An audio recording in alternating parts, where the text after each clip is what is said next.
नमस्कार, आप देख रहे हैं जोहार झारखंड। आपके साथ मैं हूं शिप्रा झा और बुलेटिन की शुरुआत करेंगे इस वक्त की बड़ी खबर के साथ। संथाल में बांग्लादेशी घुसपैठ के मामले पर केंद्रीय कपड़ा मंत्री गिरिराज सिंह ने चिंता जताई है। झारखंड में घट रही आदिवासियों की संख्या पर चिंता उन्होंने जताई और बताया जा रहा है कि उन्होंने सीधा हमला जेएमएम पर भी बोला है। गिरिराज सिंह का बड़ा बयान भी सामने आया। उन्होंने जेएमएम को झारखंड मुस्लिम मोर्चा बताया है। झारखंड में आदिवासी सीएम के बावजूद संख्या घट रही है, ये आरोप भी लगाया। उन्होंने आगे कहा कि सीएम हेमंत सोरेन मानने को तैयार नहीं, ये दुर्भाग्यपूर्ण है। झारखंड में बांग्लादेशी घुसपैठ के मामले में सियासत गर्मा गई है। केंद्रीय कपड़ा मंत्री गिरिराज सिंह ने सोशल मीडिया प्लेटफॉर्म एक्स पर पोस्ट कर लिखा है कि झारखंड में आदिवासी मुख्यमंत्री होने के बावजूद आदिवासियों की संख्या लगातार घट रही है और मुसलमानों और ईसाइयों की संख्या बढ़ती जा रही है और मुख्यमंत्री इसे मानने को तैयार भी नहीं है। ये काफी दुर्भाग्यपूर्ण है। झारखंड मुक्ति मोर्चा अब झारखंड मुस्लिम मोर्चा बनता जा रहा है। संथाल में बांग्लादेशी घुसपैठ मामले में झारखंड हाईकोर्ट में अहम सुनवाई हुई और हाईकोर्ट में झारखंड सरकार ने घुसपैठ की बात को स्वीकार किया है। सुनवाई के दौरान राज्य सरकार की ओर से साहिबगंज में घुसपैठ के 4 मामलों को स्वीकार किया गया और इसके बाद हाईकोर्ट के निर्देश पर अब एक फैक्ट फाइंडिंग कमेटी का गठन किया जाएगा। यह कमेटी संथाल में घुसपैठियों की पहचान करेगी। हाईकोर्ट में सुनवाई के दौरान केंद्र की ओर से कहा गया कि वो फैक्ट फाइंडिंग कमेटी के गठन के लिए तैयार है, जबकि राज्य सरकार की ओर से कमेटी के गठन पर बातचीत कर तय करने की जानकारी कोर्ट को दी गई। प्रार्थी सैयद दानियाल की याचिका पर 20 सितंबर को हाईकोर्ट में अगली सुनवाई होगी। तो झारखंड हाईकोर्ट में आज संथाल में बांग्लादेशी घुसपैठ के मामले में अहम सुनवाई की गई। सुनवाई के दौरान राज्य सरकार की ओर से साहिबगंज में घुसपैठ के 4 मामलों को स्वीकार किया गया। इसके बाद हाईकोर्ट के निर्देश पर अब एक फैक्ट फाइंडिंग कमेटी का गठन किया जाएगा। यह कमेटी संथाल में घुसपैठियों की पहचान करेगी। हाईकोर्ट में सुनवाई के दौरान केंद्र की ओर से कहा गया कि वो फैक्ट फाइंडिंग कमेटी के गठन के लिए तैयार है, जबकि राज्य सरकार की ओर से कमेटी के गठन पर बातचीत कर तय करने की जानकारी कोर्ट को दी गई। आपको बता दें कि पिछली सुनवाई में ही कोर्ट ने फैक्ट फाइंडिंग कमेटी के गठन की बात कही थी। केंद्र सरकार की ओर से solicitor general of India Tushar Mehta ने आज पक्ष रखा। मामले की अगली सुनवाई 20 सितंबर को होगी। केंद्र सरकार के कहना है और ये फैक्ट्स है कि 44 से 28% हुआ है संख्या आदिवासियों की। तो ये तो आदिवासियों के एग्जिस्टेंस की बात है पूरे इस संथाल परगना में।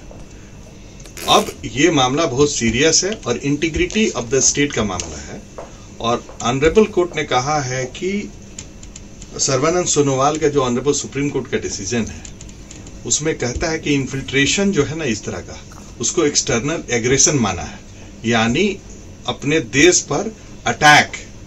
और देश पे अटैक जो है इससे बड़ा सीरियस कोई मामला ही नहीं है।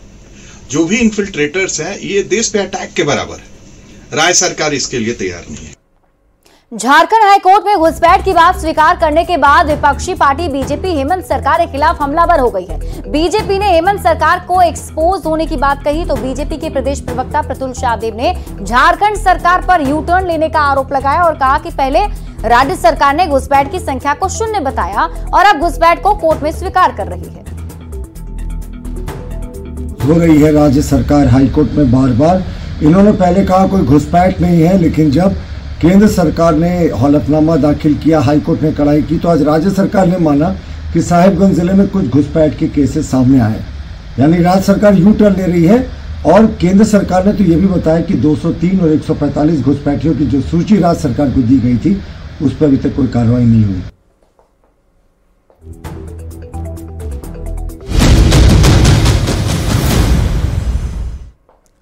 और राज्य से आपको इस वक्त की बड़ी खबर बता दें, केंद्रीय मंत्री रवनीत सिंह बिट्टू को धमकी मिली है। रवनीत सिंह बिट्टू को पीटने की धमकी दी गई है। कांग्रेस नेता कुमार राजा ने धमकी दी है। कांग्रेस कार्यकर्ता पीटने के लिए ढूंढ रहे हैं, मिल जाने पर खूब पिटाई की जाएगी, कुमार राजा का ये कहना है।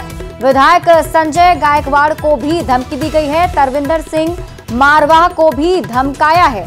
तीनों नेताओं को खूब पीटेंगे, कुमार राजा ने बयान दिया है। राहुल गांधी के खिलाफ गलत बयानबाजी को लेकर कांग्रेस के महानगर अध्यक्ष कुमार राजा ने केंद्रीय मंत्री रवनीत सिंह बिट्टू समेत एनडीए के 3 नेताओं को धमकी दी है। रांची के कोतवाली थाने में तीनों के खिलाफ कुमार राजा ने प्राथमिकी भी दर्ज कराई और कहा कि तीनों के खिलाफ कार्रवाई होनी ही चाहिए। कांग्रेस के कार्यकर्ता गांधी को मानते हैं तो भगत सिंह को भी मानते हैं। राहुल गांधी के खिलाफ गलत बयानबाजी करने वालों को तलाश रहे हैं, मिल जाने पर इनकी पिटाई की जाएगी। हम लोगों का यहाँ पे एफआईआर करना है, एफआईआर किया है और आपके चैनल के माध्यम से भाजपा के लोगों को, नेताओं को हम बताना चाहेंगे कि हम लोग जरूर गांधी जी को मानने वाली पार्टी है, लेकिन भगत सिंह को भी मानते हैं। इस तरह की बात कीजिएगा, हरकत कीजिएगा तो आपके साथ भी दुर्घटना हो सकती है। दिल्ली से लेकर मुंबई से लेकर झारखंड के लोग इन तीनों को खोज ढूंढ रहे हैं। अगर ये कहीं मिलते हैं तो उनकी पेट पिटाई होगी और इस तरीके से बयानबाजी से बाज आए। और मैं कानून से, सरकार से निवेदन करूंगा कि इनको पर एफआईआर किया जाए, इनको पकड़कर इनको जेल भेजा जाए। बीजेपी कार्यालय में प्रदेश अध्यक्ष बाबूलाल मरांडी ने प्रेस कॉन्फ्रेंस किया। कॉन्फ्रेंस में बाबूलाल मरांडी ने प्रधानमंत्री मोदी को जन्मदिन की शुभकामनाएं देते हुए कहा, बीजेपी सरकार का आज 100 दिन पूरा हुआ है। बीजेपी ने 100 दिनों में 15 लाख करोड़ की योजना को लागू किया है। गांव से शहर तक तेजी से विकास हो रहा है। देखिए आगे क्या कुछ कहा।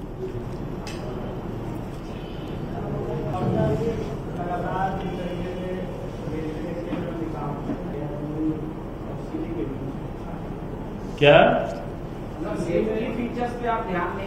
15 लाख करोड़ की परियोजनाओं का स्वीकृति दी गई। ये 15 लाख करोड़ अपने आप में कोई सामान्य या छोटी मोटी चीजें नहीं है। और उसमें भी 3 लाख करोड़ की तो जो परियोजनाएं मंजूरी मिली है, उसमें खास करके रोड है, रेल है,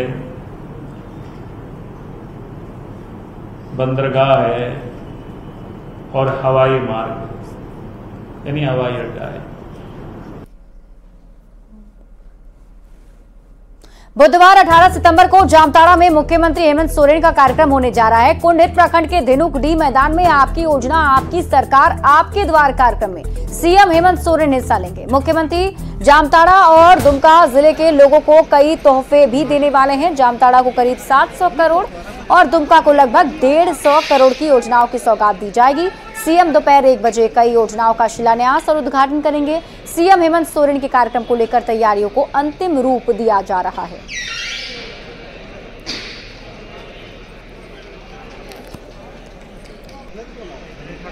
तो हमारे माननीय मुख्यमंत्री महोदय आपकी योजना आपकी सरकार आपके द्वार कार्यक्रम में यहाँ कुंडित में धनुकडी में पधारने वाले हैं और हम लोगों ने उसके लिए तैयारी की है।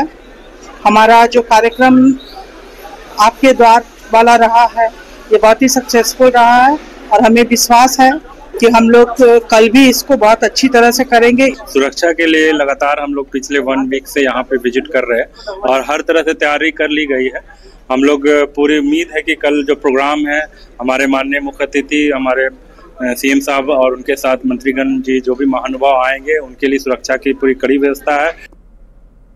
हम इस वक्त मौजूद है जामताड़ा जिले के कुंडित प्रखंड के धनुकडी मैदान में, जहां कल मुख्यमंत्री हेमंत सोरेन आपकी योजना आपकी सरकार आपके द्वार कार्यक्रम के तहत यहां पहुंचेंगे और लोगों को संबोधित करेंगे। साथ ही करोड़ों की योजनाओं का उद्घाटन, शिलान्यास और परिसंपत्तियों का वितरण करेंगे। आप देख सकते हैं यहाँ मंच जो है लगभग तैयार हो चुका है। मंच पर जो गणमान्य अतिथि है मुख्यमंत्री सहित तमाम मंत्री है उनके लिए बैठने की व्यवस्था की गई है। साथ ही विभिन्न प्रकार के पोस्टर, बैनर, फ्लेक्स लगाए गए हैं। आप देख सकते हैं यहाँ दर्शकों के लिए बैठने की व्यवस्था की गई है। करीब 8000 लोगों को बैठने के लिए कुर्सियां लगाई गई है। साथ ही मुख्यमंत्री हेमंत सोरेन के साथ साथ यहाँ के जो स्थानीय विधायक है, जो झारखंड विधानसभा का अध्यक्ष है रविंद्रनाथ महतो, वहीं इसी जिले के दूसरे विधानसभा जामताड़ा के जो विधायक है, जो ग्रामीण विकास मंत्री इरफान अंसारी और राज्य के मंत्री सत्यानंद भोक्ता के फ्लैग लगाए गए हैं। इस कार्यक्रम में जामताड़ा के अलावा दुमका जिले को भी सौगात मिलेगा, जिसमें जामताड़ा के अलावा दुमका जिले से भी लाभुक पहुंचेंगे। जामताड़ा में 700 करोड़, वहीं दुमका में 150 करोड़ की योजनाओं का उद्घाटन और शिलान्यास मुख्यमंत्री कल यहाँ पर करेंगे। सीएम हेलीकॉप्टर से दोपहर करीब 1 बजे यहाँ पहुंचेंगे। वहीं कार्यक्रम के बाद वो हेलीकॉप्टर से ही रांची रवाना हो जाएंगे। कार्यक्रम को लेकर जेएमएम, कांग्रेस और आरजेडी कार्यकर्ताओं के साथ साथ स्थानीय लोगों में भी काफी उत्साह देखा जा रहा है। सुमन भट्टाचार्य, न्यूज़ 18 जामताड़ा।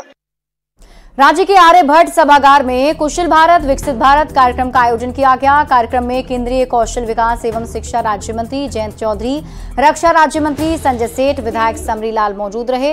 इस दौरान जयंत चौधरी ने कहा कि भारत को विकसित बनाने में युवाओं की महत्वपूर्ण भूमिका है। युवाओं का कौशल विकास कर रोजगार दिया जाएगा। केंद्र सरकार युवाओं का ख्याल रख रही है। इंटर्नशिप और अप्रेंटिसशिप से युवाओं को लाभ मिलेगा। उनकी जानकारी की भाव, योजनाएं तरह तरह की चल रही हैं, आपके लिए बनाई गई है। पहले योजना बनती थी वो कमरों में कैद और फाइल में कैद रह जाती थी, उसकी जानकारी लोगों को नहीं मिल पाती। अब कम से कम ये परिवर्तन आ गया। जनधन, आधार और मोबाइल के जैम के ट्रिनिटी के बाद कि अब लाभार्थी को बिचौलिए की कोई जरूरत नहीं है, लेकिन फिर भी लाभार्थी को जानकारी तो होनी चाहिए। प्रधानमंत्री जी का जन्मदिन है, वो आज भी सीखते हैं। उनके अंदर आज भी आपके जवानी जैसी उत्सुकता है। अगर उनके अंदर वो सीखने की उत्सुकता है, संकल्प है, एनर्जी है, ऊर्जा है, तो नौजवानों के अंदर होनी चाहिए। कौशल है तो आपके पास रोजगार के लिए कोई अभाव नहीं होगा। आपको आगे बढ़ना होगा और तभी दुनिया अचंभित है। दुनिया अचंभित इसलिए है कि दुनिया भर के तमाम देशों में, सैकड़ों देशों में भारत के युवा कमाल दिखा रहे हैं। मेदिनीनगर में राष्ट्रीय अनुसूचित जनजाति आयोग की बैठक में शामिल नहीं होने को लेकर डीसी, एसपी और डीएफओ को समन जारी किया गया है। आयोग की सदस्य आशा लकड़ा ने समन जारी कर 20 सितंबर को राष्ट्रीय अनुसूचित जनजाति आयोग के समक्ष हाजिर होने को कहा है। तीनों अफसरों पर आयोग की बैठक की अनदेखी करने का आरोप है। हमने पाया कि जिला के कप्तान, अगर हम कह सकते हैं, जिसको कप्तान कहते हैं, जिला संचालन करने का ताकत होता है, ऐसे डीसी, एसपी और डीएफओ तीनों ने आयोग का समय का जया किए हैं, आयोग का प्रोटोकॉल का ख्याल नहीं किए हैं, आयोग का समय को उन्होंने ध्यान में नहीं रखा।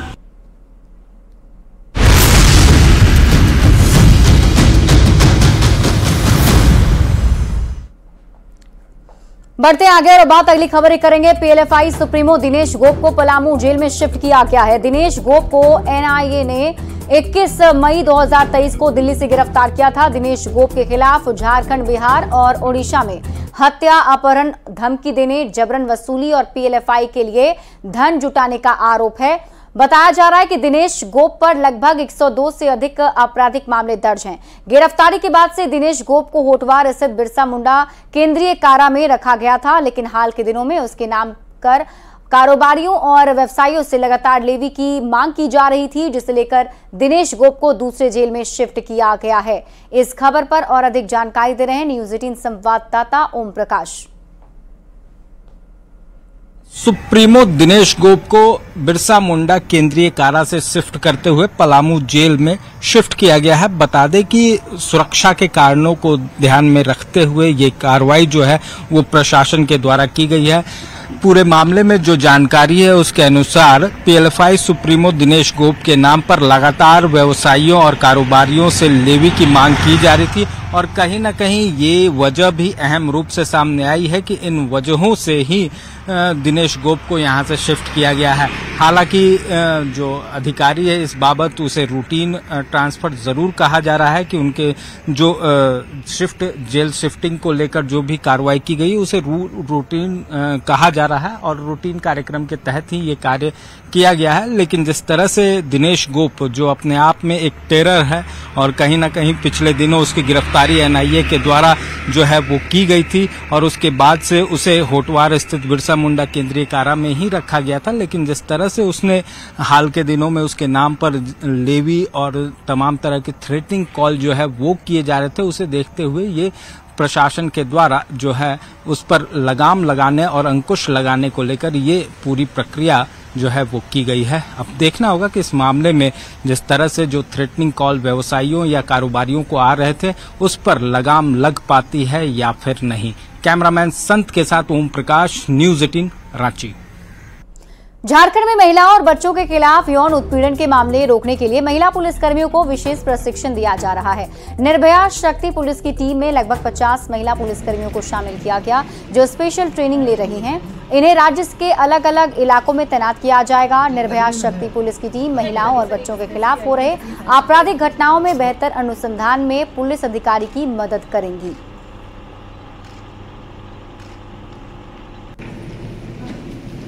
शक्ति का जो बैच है जिसमें हम लोग वुमेन कांस्टेबल्स को ट्रेनिंग दे रहे हैं, खासतौर पर महिला और बच्चों से रिलेटेड जो मामले होते हैं उसमें जो क्राइम होते हैं उनको काउंसिल करने के लिए, वैसे मामलों का अनुसंधान को ज़्यादा बेहतर तरीके से करने के लिए और हर एक महिला थाने में और अन्य थानों में भी उसकी संख्या बाद में आगे बढ़ाई जाएगी।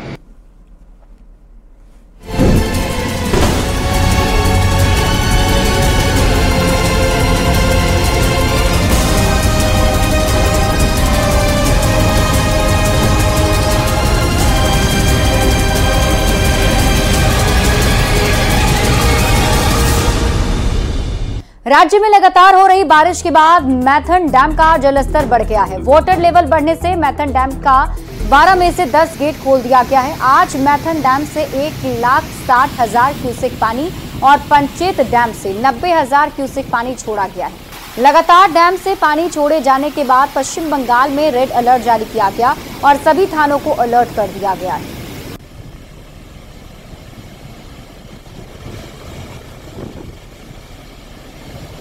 खबर आपको चाईबासा से बताते हैं, जहां बारिश से हिरनी वाटरफॉल का जलस्तर बढ़ गया है। जलस्तर बढ़ने से हिरनी वाटरफॉल को देखने के लिए पर्यटक दूर दूर से पहुंच रहे हैं। हालांकि प्रशासन ने पानी का बहाव तेज होने की वजह से लोगों पर वाटरफॉल के पास जाने से रोक लगाई है।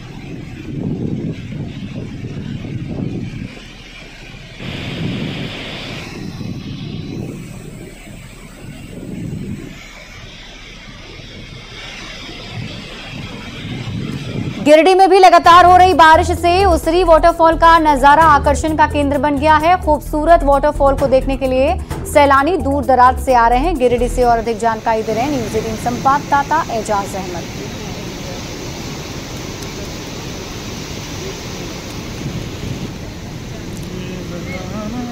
लगातार 3 दिनों से हुई मूसलाधार बारिश की वजह से गिरिडीह जिले के जो पर्यटक स्थल हैं उसरी वाटरफॉल, उसका नज़ारा बिल्कुल बदल गया है। तस्वीरों में आप साफ देख सकते हैं, ये दृश्य आपको दिखा रहे हैं उसरी वाटरफॉल की, जहां पर लगातार हुई बारिश की वजह से नदी का जल स्तर में इजाफा हुआ है, बढ़ोतरी हुई है, जिसके बाद आप साफ देख सकते हैं कि जो जल स्तर है वो बढ़ चुका है और ये जो वाटरफॉल है यहाँ पे दृश्य का नज़ारा भी बदल चुका है। और इस प्रकार ये सेंटर ऑफ अट्रैक्शन अभी बना हुआ है गिरिडीह जिले में। कैसा लग रहा है? बहुत अच्छा लग रहा है। ऐसा लग रहा है जिंदगी में कभी नहीं देखे ऐसा वाटरफॉल। ये देखिए, ये जो बारिश का जलस्तर है कितना ज्यादा हो गया। देखिए, ऐसा नज़ारा जिंदगी में मैं पहली बार देखा हूँ। महीना भी आता था वाटरफॉल, पर ऐसा नज़ारा कभी नहीं था। प्रकार लगातार गिरिडीह में हुई मूसलाधार बारिश की वजह से सभी नदियां उफान पर है और जो उसरी नदी है यहाँ पर बने वाटरफॉल में भी लोग लुत्फ उठाने के लिए आ रहे हैं। और आपको बता दें कि पूरे झारखंड में गिरिडीह जिले में सबसे ज़्यादा अधिक वर्षा 70 mm बारिश हुई है। गिरिडीह से न्यूज़ 18 के लिए मैं एजाज अहमद। और यहाँ रुकने एक छोटे से ब्रेक के लिए जल्द लौटते हैं वापस।